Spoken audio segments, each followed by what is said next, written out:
Welcome to the Literally First Class podcast, where I will teach you how to overcome anxiety and achieve somatic success. I'm your host, Carrie Ford. I'm a somatic success and holistic life coach here to bring humor, insight, and wisdom to the modern day woman that wants to feel alive in her daily life. You ready? Come on, I saved you a seat in first class.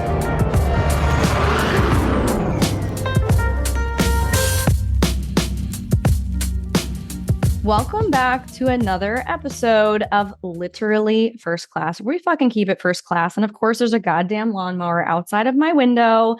But today is a really special episode because I am joined by client, friend, and colleague Becky Aste, who is also a trauma-informed somatic practitioner.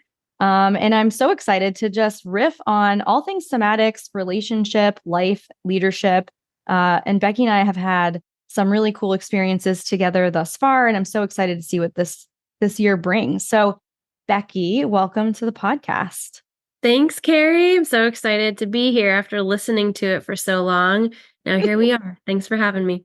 Yeah. So, I mean, it has to be on brand, of course, that we have the lawnmower outside. As soon as right before we hit record, I'm like, of fucking course they're outside. Like, of course. They taunt me. They follow me. Your type 1 loves that. It's like rubbing a cat the wrong direction. Like, truly. Sandpaper would be more pleasurable for you. 100%. And I say that with my team. I'm like, let's not be the team that rubs the cat the wrong direction. I forget what leadership meeting I was in that I used that, but it was pretty funny. So good. Yeah. So I wanted to talk a little bit about, somatic work and the way that you have applied it. I mean, you're both in the Apex Academy. You've done retreats with me. So like, how we apply it to leadership, but you've applied it to like relationship coaching and also your personal relationship, which is fascinating to me to use this work in such different ways. And yeah, it's just like a nervous system at the core of it. So I'm curious, for someone listening, how would you describe somatic work? I love getting people's definitions that know this work or have done this work or been a student of it, because it's kind of challenging to describe sometimes. So how do you describe somatic work? Yeah. And right as you asked that question, the lawnmower started outside of my window. Oh, yours? Stop. So somatic work, just really simply put, Dummies 101 version, I always say it's just pertaining to the body, especially in contrast to the mind. So we know there's a ton of modalities and amazing healing opportunities out there that are pretty focused just on the neck up, the thinking, the listening, the verbalizing, the auditory, everything from the neck up. So somatic really hinges on the premise of our body keeps the score of the stuff we've lived. And if we want to heal our body at its deepest holistic level, we've got to go into the body to move trauma out. Yeah. And I think there's like so much confusion in, we'll call it, it's the pop psychology of Instagram. Like it's somatic breath work, it's somatic yoga. And you're like, that's like saying gluten-free apple. An apple is already inherently gluten-free. There's nothing that made it gluten-free. Somatic yoga is already somatic. Yoga is somatic. It's right? Like body yoga as opposed to what other kind of yoga. Yeah. And so people get very confused around like what somatic work looks like behind closed doors. And they're really surprised. They're like, this is kind of what I thought it would be. And yet like so different. I had someone say that to me on a session last week. And I was like, well, what was different for you? And she was like, just like where we ended up. Like, I don't know where I went or how I arrived there, but it was like really interesting. She was crying for no reason, quote unquote, like certain emotions to get unlocked. And, we're not sitting there doing an ecstatic dance or a breathwork session. Those are inherently somatic. And there's so much confusion around like, what is somatic? Because it's now this like buzzword online. Do you find that you have clients or people that are confused as well? 100%. Or just, the preconceived notion that it's just that those things you named, like just breath work, just yoga, when it's so much more and so much less. And I find a lot of clients get annoyed that it's slower and more simple than what they're expecting. People are coming in expecting it to be this earth-shattering, groundbreaking, like very kind of big aha moments. And we have those. I mean, I've experienced the big ones with you, but so much of the work is these tiny, almost imperceivable shifts in noticing your own sensations in your body, tuning in on a level that most of us in a Western world have not, and getting really, really quiet enough to hear what messages our body is sending to us all the time. Yeah, I find people can get triggered by slowness as well. And they're thinking that, especially if they come from the world of spiritual healing, personal development, and coaching, they come into it thinking it needs to be cathartic in order for it to work, meaning like it needs to be like a rage release. I need to, be screaming and to release trauma. I need to look like possessed. And you see these videos on like ads that target me online. And they're really beautiful. And there is a place for having that body work and being held and touched in a container where it can hold that. And that can help. And also to certain nervous systems, it can actually re-traumatize. So I'm very mindful of like who I'm pressing into when I'm at a retreat, or what I'm reading and witnessing what their body is saying as they're maybe at that edge or precipice of a cathartic release. So it's not required for healing or for it to quote unquote work, but I think it's a lot of people think it needs to be hard or really painful or super emotional in order to heal. And Mm-hmm. like you said, it's actually titrating something a little bit over a long period of time. Mm-hmm. But yeah, not everything has to be cathartic for it to work. 100%. So But true. yeah, you have prodded with me in many moments where you helped me release things that I never wanted to release or planned on releasing to that extent. You've helped me go places, especially in regards to releasing suppressed rage and anger, Yeah. that I'm grateful for. Yeah. I mean, we can jam on cathartic release too, which I think has a place and can be really powerful if the nervous system has the capacity to hold it and go there. And I felt that with you because we had spent 3 days prior together leading up into that moment or so. Do you want to talk about what that was like to witness and be part of, as the experiencer? Yeah, I mean, so much conditioning, just background with being the good girl and, Fuck, me too. placating to make sure I know you too. And so a lot of suppressed rage and anger because anger was always bad. I never witnessed it in my house growing up. And then being in the church for so many years, it was a sin. So there was a lot trapped in my body, but there was so much grief and pain and anger that was still lingering, even after having done years of somatic work that I had done before meeting you. So at that retreat, it was interesting because Genevieve did a body scan with us, and the biggest thing that came up was suppressed rage for me. And I was like, ah. So this was the day I was dreading on the retreat. It was something like unleashing your warrior woman. And I was like, oh no, they're not going to make us like growl or do crazy things in the first thing you lead us in, and you validated like, guys, just go with this. You're probably going to feel stupid, crazy, like, just we're in Mexico, you're here, just bring it.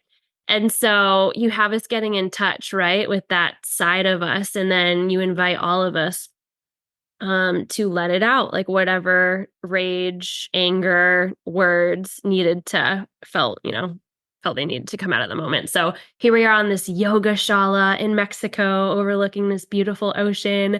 And we've got Michelle and Roxana, two other attendees, like screaming their lungs out, cursing at God knows who, and, just raging. And I'm like, oh my God, I'm terrified. I'm just going to stand here and cry. That's what I'm going to do. I'm not going to do I'm not going there. I'll do that at home. I'll take this, as like a good invitation to do this in the privacy of my own pillow in my face.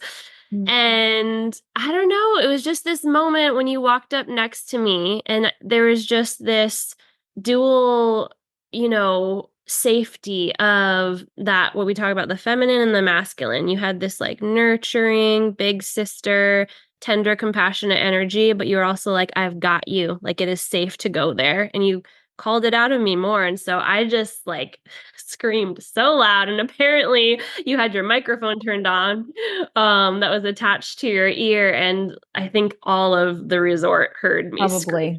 bloody murder. But it was releasing. It was terrifying after. I was shaking. And Thank God I had a massage scheduled right after, which I think was just God. Like, her nervous system needs to know that that was safe to do that. And yeah, that was the beginning of getting a lot out and being more comfortable with anger. Oh my gosh, so powerful. I've had some really cool moments myself with release work, and that has been really cool in breaking free of like the good girl paradigm, because I often noticed that I was the one that was editing myself. Even when I had permission to go there, it was like, yeah, I'm going to go in private and like do this. I'll do it later when I'm not in front of everybody. I'm going to still like posture and make it like appropriate, or I will still like edit myself and yeah, shut myself down in ways even when I wanted to go there. I don't, did I tell you the story? I don't know if I've even shared it on here, but when Jake took me to do the floating Floating. tanks. Yeah, like do you know those saltwater tanks that you Yeah. like go in and float? Well, this one was in Venice Beach. So just right off the bat, it was a little fucking sketch. Like I mean, you walk in, there's this guy that looks like he is maybe living out of a van, and like surfer dude, super tan, like striped feet, longer hair, like mullet, style. There's two rooms that you walk in, and it's got high ceilings. So there's really just a wall, but it doesn't go all the way to the ceiling. So Jake is in the room next to me, and he just goes in and he's like, all right, well, have a good float. It's a 2 hour session. I walk in and I'm like, what is this? It is a giant, and they're all different. Like there's some really high end spa things that you can do for floating, but this one was just sort of like a down and dirty version of floating. So it looked like a big black capsule tank, water tank. And there's a little shower with a door that you're supposed to rinse off in. And then when you open the tank, it's a sensory deprivation tank. So it's also completely dark. And I'm a water sign, but like I don't like deep dark water. I'll like go in the water at the ocean, but like, I wade and then I come out. Yeah. And then you're like, is that a jellyfish? Fuck. I felt something on my leg and it's like seaweed. So I had some healing, of course, to do with the water, my own water sign. Anyway, I'm sitting outside the tank because I open the door and I'm like, oh, it is really dark in there. Like I can't see anything except this glimmer of the surface of the water. It looks deep.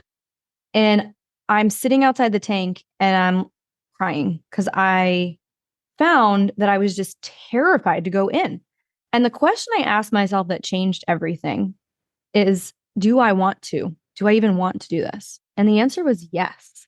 And so when the answer is yes, that I want to do it, and I find that I'm the one holding myself back, I made a promise to myself when I was going through my divorce actually a few years ago that I was going to say yes anyway and do it despite the fear. So that was the first 45 minutes, is having a talk with myself and God and like, do I want to do this? Like, why am I crying? Am I scared? I'm scared because I actually want to do it.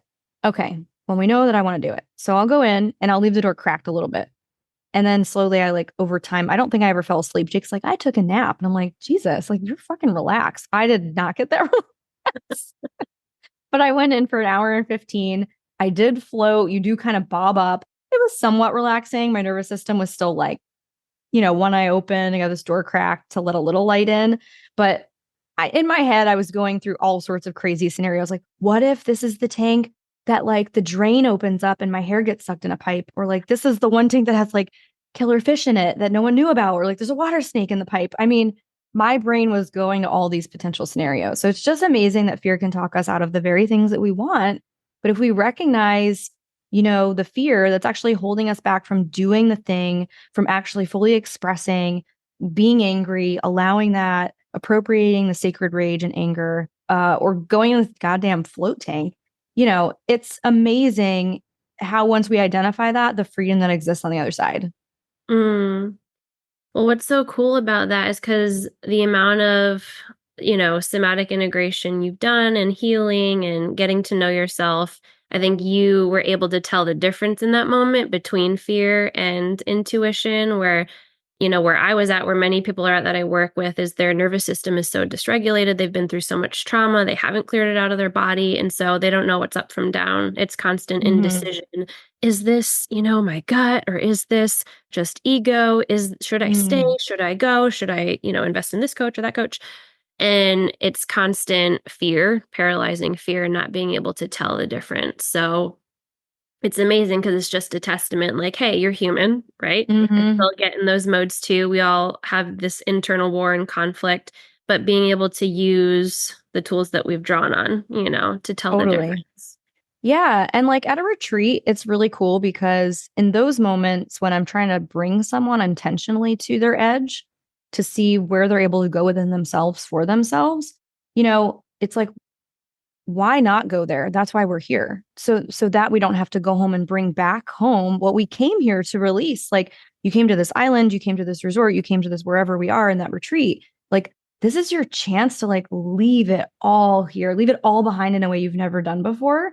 Like how good would it feel? And so it's like totally recognizing fear first and then asking yourself like, well, do I even want what's on the other side of the fear? And then, oh, okay, wait a minute. If it's just a matter of like doing this despite the fear or moving through the fear because I do want it, okay, I can go there. And we start to like give ourselves permission.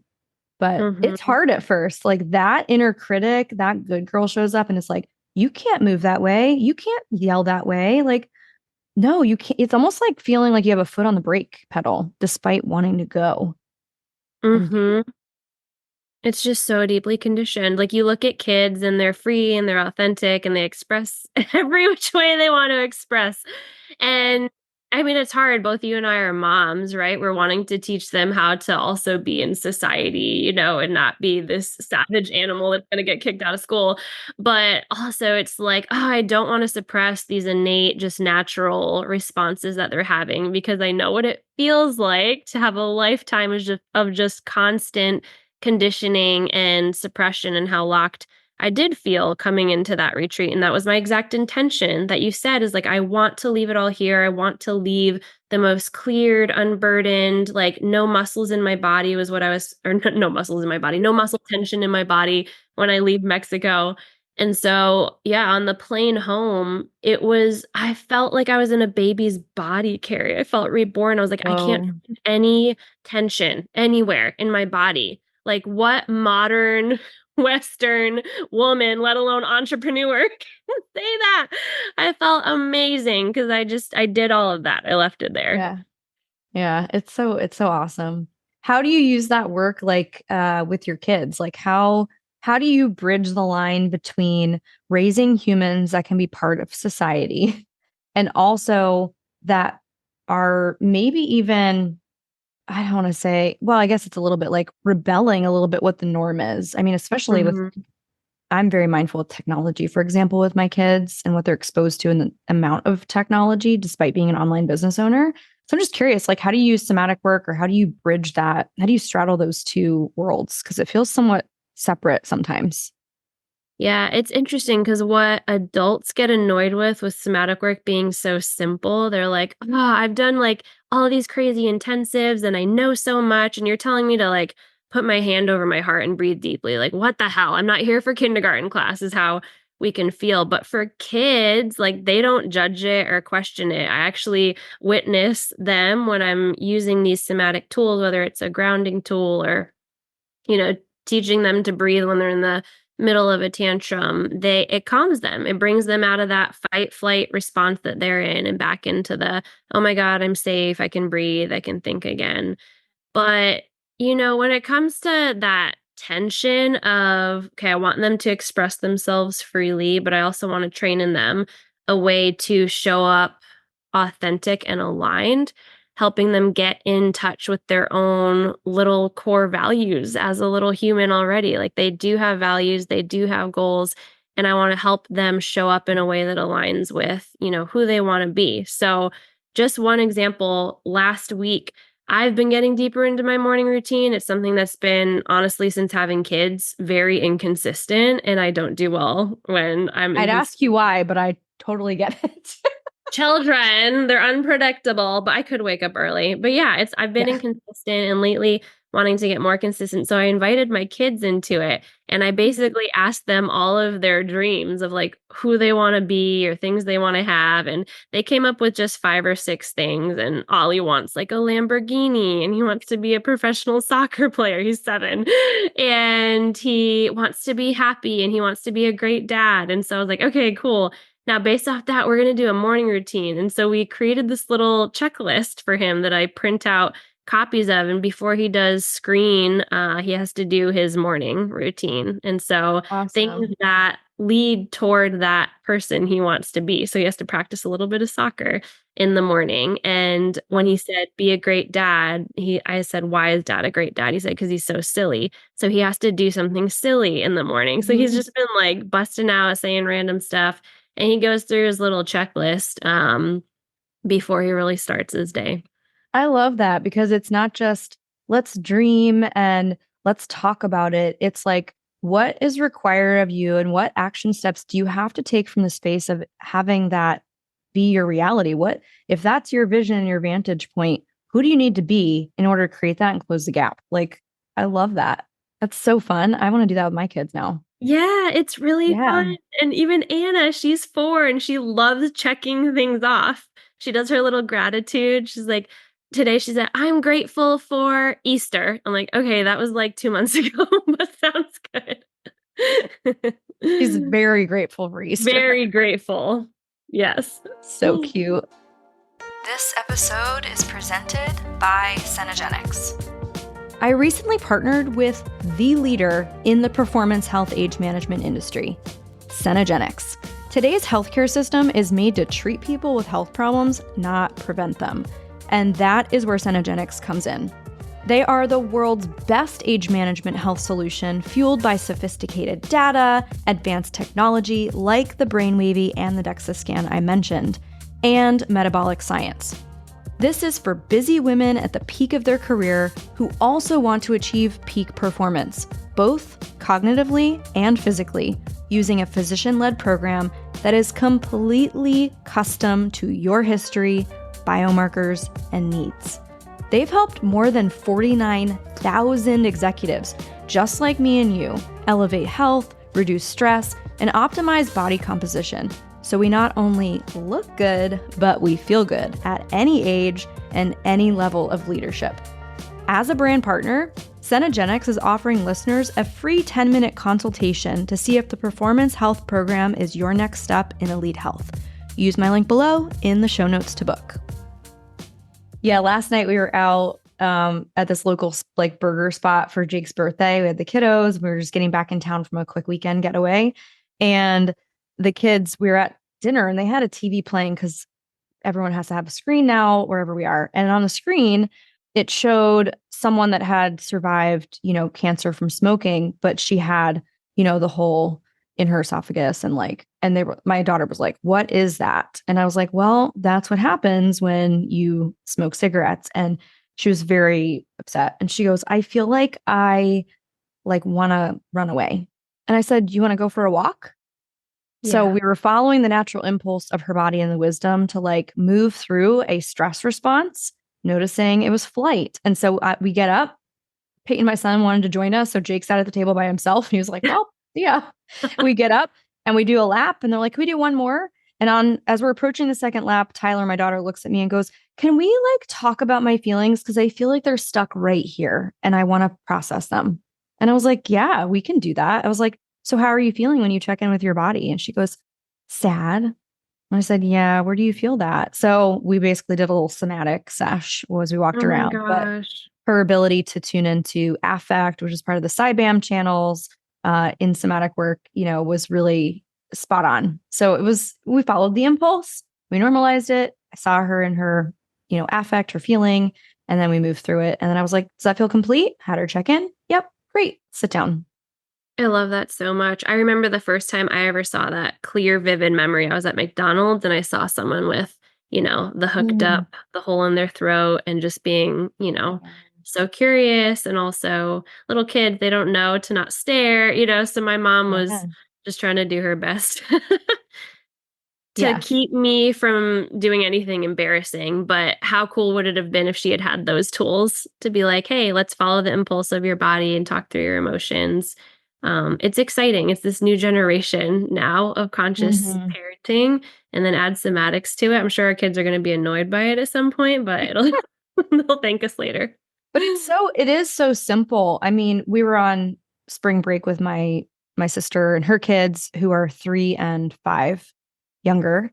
And she's like a really high level executive, stressful job. Her husband has a stressful job. It's hard. And she doesn't have these tools. She hasn't learned them yet. And so her daughter was screaming and she walked out frustrated of the bedroom after she had removed her daughter and was like, well, whoever wants to have a go at it, good luck. And I was like, I think I'm going to try something with her. So I went up to her daughter and I looked at her. She was just screaming, fight response. I'm not heard. So I just said, you're really angry. I can see that you're angry. Is that right? And she just immediately stopped crying. I mean, she wouldn't stop crying before. Maybe it was because I'm new. I don't know, but she stopped crying and she goes, just to see her and validate the emotion that she was trying to, without words, express, because we kept saying, use your words. But at this point, she's just losing it, screaming, Mm-hmm. I see you're angry. Is that right? Yes. Are you frustrated? Yes. And I looked at her and I said, you're safe. Would you like a hug? And she just melted into me. How often in an adult session, when I ask the adult, like, what is it that you might need in this moment? They're like, honestly, just like a fucking hug, or I just need to know, like, I'm seen in that feeling. So to validate that, be seen in it, and then get connection despite the thing versus maybe how we were raised was go be with your anger somewhere else. Go to your room if you're going to act like that. We were punished for having the feeling rather than validated for the feeling and provided connection anyway. So the one what we learned was like the big emotion's wrong.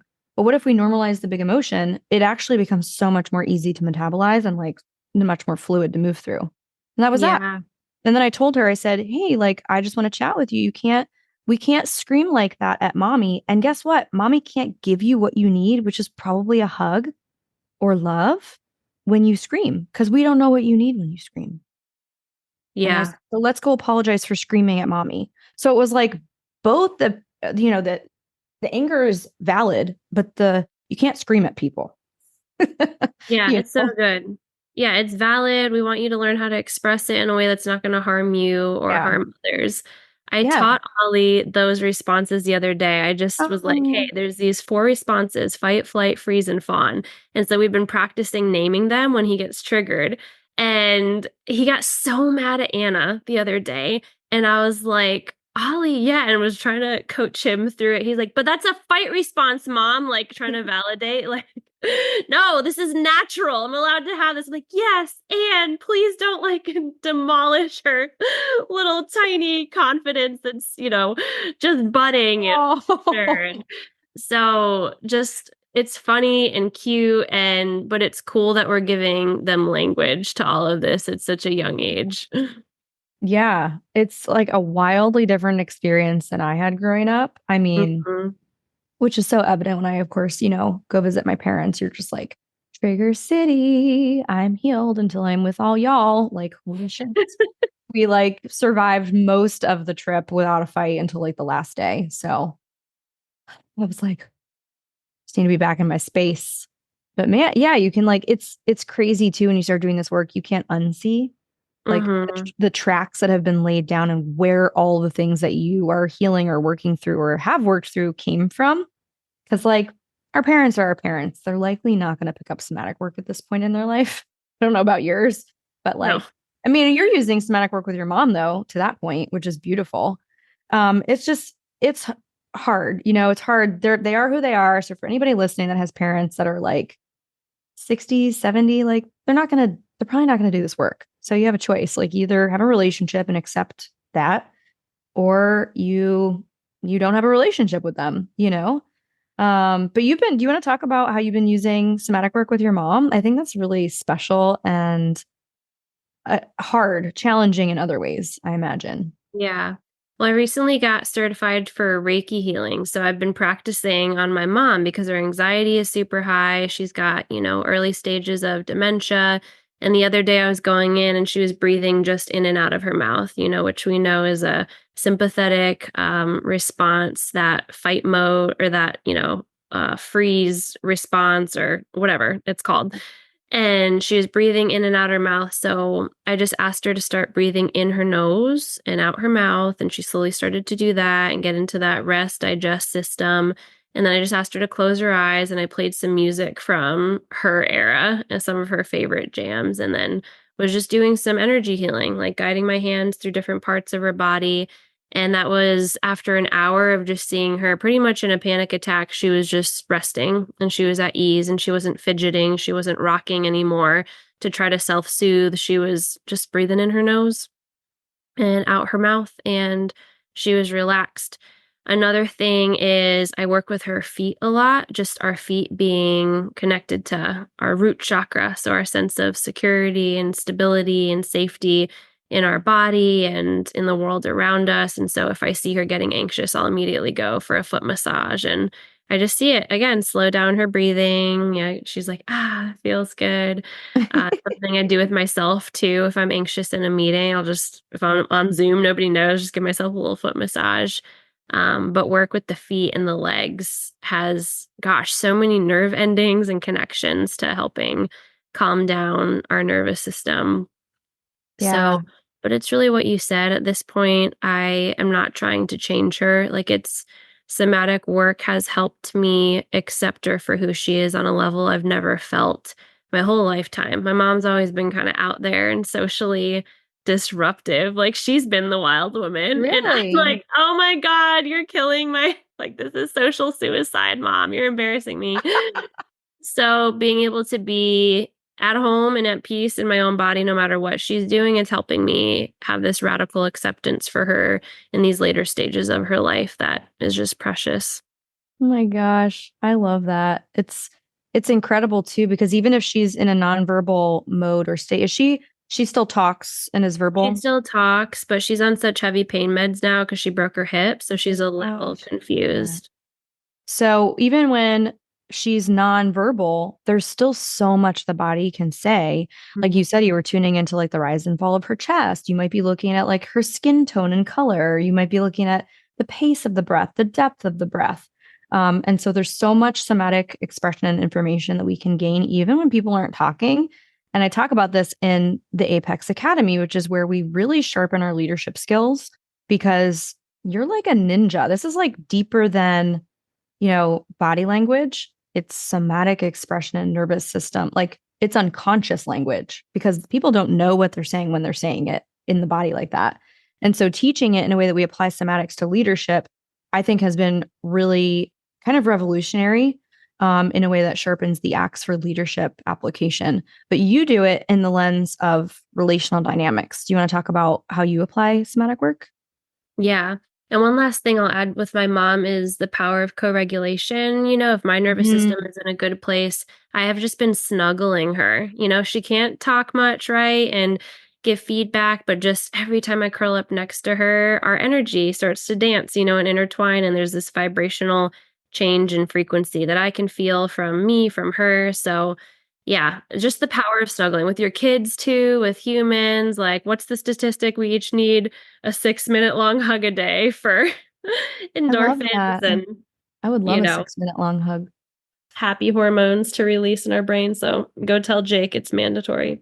That's But actually huge because when I was with my sister's kid, the next thing I did was I guided my sister. I said, now you're going to use your body to help her mirror and match your nervous system. So I said, I want you to take a deep breath and put your hand on her back and encourage her to do the same. 2 breaths, she was asleep, her oh daughter, my God. because she just needed to be held. So it's like Yeah. the instinct might be to like, this kid's screaming, put him in a timeout. I said, you're safe. Do you want a hug? And then I brought her to her mom. And then my sister held her and used her body to take deep breaths, which brought her to emotions. And it was like they Mhm. both just wanted love. And I was like, oh, it's so beautiful. So it was cool to use the body as the nervous system tool. It's powerful. Somatic anesthesia. Mm. So good. But yeah, I work with women in the relationship department, and that was where I first stumbled upon somatic work. It wasn't until later that I realized how much this trickles into my business, to my purpose, to my finances, to, my parenting and all the other things. But relationships was where it began because Sebastian and I, after 10 years of marriage, you know this, we were separated on the verge of Yeah, divorce. There was a lot of, big T trauma within our marriage, trust broken, and both of us were not sure that we were going to make it. totally. So when we were separated, I stumbled upon in my first online coaching program. And that was where somatic work was introduced to me. And spoiler alert, it, took our marriage from dying to healing to thriving now. And you've been a huge piece of that as well. And Jake, because Jake's coaching Sebastian. But yeah, now it's just like, I want to get this out to every woman possible to save them 10 years of suffering that I could have avoided. It's all meant to be, but you know what I mean by that. Yeah. So, And you guys yeah. are you coaching, you're coaching men now, right? Because Seb is doing. Yeah, so we have a men's track. Sebastian Cool. is leading that. So I pop in there kind of like Jake does. We swap every month. I'll pop in there, but it's mostly Sebastian coaching them. And it's amazing. Most people that come into our program, they've tried everything. They're Mhm. not new to marriage. They've done all the therapy, the books, the podcast, the couples counseling, the intensives, and this is kind of their Hail Mary. They're not sure if there's Mm. any hope left. And it's been beautiful to watch women mostly, but now men being able to get so in tune with their body, clear trauma out, understand how to work with their nervous system instead of feeling like their nervous system's working against them, and to see how it shifts the toxic dances in these marriages. And some outcomes are marriage saved and, miracle comeback story, underdog, remember the Titans vibe, like, we're all cheering for Love it. them making it. And others, it's also a victory to see some people get to this clarity of deciding, like, this is no longer for me. This is either completely out of alignment with my values, or I actually am in a state of unsafety if there's abuse going on or Oh, wow. anything like that, and being able to finally have the safety in their nervous system and the power and the courage to step Mm. away from something that's toxic for them. Do you see a lot of abuse or narcissism in the programs? And feel free to not answer that. I know you're not going to, I just want to honor the privacy of clients, obviously. Yeah, I'd say with my clients, about 35% experience some form of abuse, whether that's physical, sometimes spiritual, emotional, psychological. And narcissism definitely comes up a lot. We've got a, guest expert on narcissism coming in soon, but it's something we talk about regularly, both, how it's a term that's thrown around way too much. A lot. Sometimes it's thrown around like anytime that someone disagrees with our point of view, we're like, you're a narcissist. So just really getting clear on defining what it is. And also, my clients know I'm not the biggest fan of labels. I think labeling can help bring some clarity and just language to a set of experiences or characteristics, but also it can be really limiting. And I do believe we're just as limited as the box we put ourselves in. So, not letting labels limit us, but Mm, just using it as fodder and fuel for growth. yeah. Question about abusive relationships. Because I find that women that have been in abusive relationships, because we don't work specifically on relationship coaching like you do, but it might be a part of the life coaching in a one on one container or something like that that we touch on, but they don't trust themselves to pick correctly. A healthy partner or safe love feels actually unsafe because it's unknown. I'm curious, what kinds of warning signs or red flags would you consider pretty obvious, but maybe they miss, Mm-hmm. in relationship that they're in? Because that can really be a mind fuck of like, is this my intuition or is this fear? Is this something I need to heal or is this like an abusive partner? And there's a lot Yeah. of confusion that can happen where it sort of they gaslight themselves, quite honestly. Mm-hmm. Yeah, 100%. What you just said, it makes me think of the quote that I always see on Instagram, that our nervous system does not know the difference between what's good for us, what's bad for us, what's healthy, what's not healthy. It just knows what's familiar. Yep. And it's terrified of breaking out of what's familiar, even if that familiar is deeply toxic. So much of the time, it's either upbringing or, just Hmm. culture Hmm. and companies that women have come from, where there is this either subliminal or really obvious abuse. And it's kind of like the lobster boiling in water when it goes from like a Hmm. cold, Slow. to boiling. It doesn't know. It's the slow boil. So our nervous system gets adjusted and used to that and familiar. And so it's really important because women that I can see right out the gate that they are in a relationship that is abusive. Mm. They're constantly back and forth. They're in that state of indecision, not being able to trust themselves, not knowing what the hell their intuition feels like. And if there's that energy of just the racing, the rumination, the constant questioning, that's a sign for me that first and foremost, we need to work on safety in their body and their nervous Mm. system again, and getting to that state so that they can tell the difference, like we talked about at the very beginning of this conversation. Is this ego, or is Mm. this, my gut saying something different? But some obvious signs for me, just tracking their nervous system, it's this slumped posture, just this Mm. hiding, this caved in kind of shame storm, just this like, wish people could see me right now, but just kind of this collapsing Like a versus, heavy, slumped, sad posture. Mm. yeah, versus, on the other hand, some women who have been through abuse swing to the other extreme where it's like chest puffed out, shoulders back, kind Mm. of like nobody mess with me. I'm, badass bitch, like no one touched me. That can be the other side of the pendulum because they've been through so much. So what I teach women is to learn that the posture in which we carry ourselves, the pace at which we walk, the movement of our body can really tell us a lot about what's going on in ourselves and in our relationship. Where someone who's safe, Jake's quote actually comes to mind with this: there's nothing to prove, nothing to posture, nothing to protect. There's just this kind of like aligned in the middle carrying of ourselves. Some other obvious signs are just some women will share their screenshots of conversations with their husbands, and it's just very obvious that he's not speaking to her in a respectful way, putting her down in front of friends and family, not validating her emotions, but using any expression of vulnerability against her. You brought up gaslighting. So turning that on her to make her feel bad for just trying to express her reality. Mm. Wow, interesting. Yeah, so much of relational anything is about being able to acknowledge dual awareness. Like, you can have your experience, I can have mine, both are valid. And like, let's get to the truth of what's occurring here because there might be an unmet need. And I love in A Course in Miracles, and it talks about, there's either a bid for love or an expression of love. And an expression of love is so easy to identify. It's that 6 minute hug, it's those nuzzles and snuggles and all of those things. It's words of affirmation, physical touch, and maybe even like acts of service. But what about a bid for love that's a little bit harder to identify because it often is under the guise of, like my niece, screaming? That's a bid for love. Yeah. We can learn to apply that with people that we relate to, with a colleague. I don't feel heard. They start escalating something, right? A child that's screaming or shutting down. There is an unmet need. It's a bid for love and connection. And that is the way we heal, is with two nervous systems, and with that connective tissue. So I love that you brought up like some of those physical things, some of those, like the posture is so important. Just really great points. Mm. Yeah, Yeah. it's so interesting. Our body can tell us so much.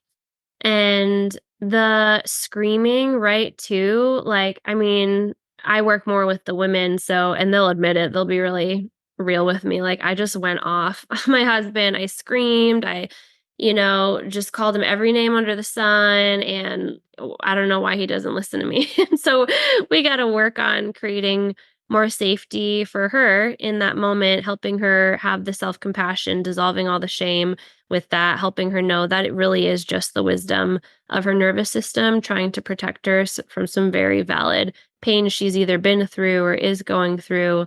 That fight response is a bid for love. So let's help you show up in a way that your, external actions, your behavior is aligning with who you really are, your core values, how you want to show up as the best version of yourself in your marriage. And I find that dissolving shame is just one of the most powerful things when it comes to work like this for women who have been through any kind of struggles in their relationships, but definitely in the realm of abuse. Most are just in Mm. this wild shame storm.